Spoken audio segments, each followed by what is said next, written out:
من فکر میکنم که شاید بیشترین چیزی که ما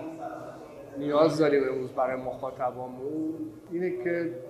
چجوری بیاموزن که از هنر لذت ببرن و قدر هنر رو بدونن. این اتفاقی که تو کشور ما در واقع نمیفته مگر بر اساس علاقه شخصی آدم‌ها و تلاش خودشون، در حالی که تجربه من حالا تو کشورهای دیگه این دیدم که روزهای مختلفی توی موزه ها از سن‌های مختلف دانش آموزا رو میارن،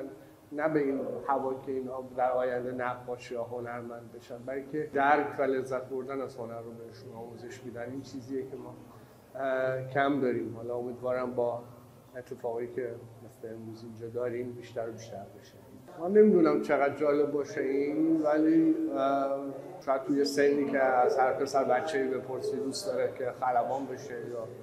پلیس بشه یا حالا پزشک بشه، هر چیزی، من دلم می‌خواست که این شغل بشه.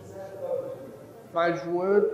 چند تایی کار جالب داشت که من حالا تا به حال ندیده بودم و آرتیستی که تا حالا نمیشناختم و خب این که تو بری توی فضایی و هنرمندی رو ببینی که قبلا نشناخته بودی و سن اثرش از تو بیشتره، حتی برای من تجربه جالبه.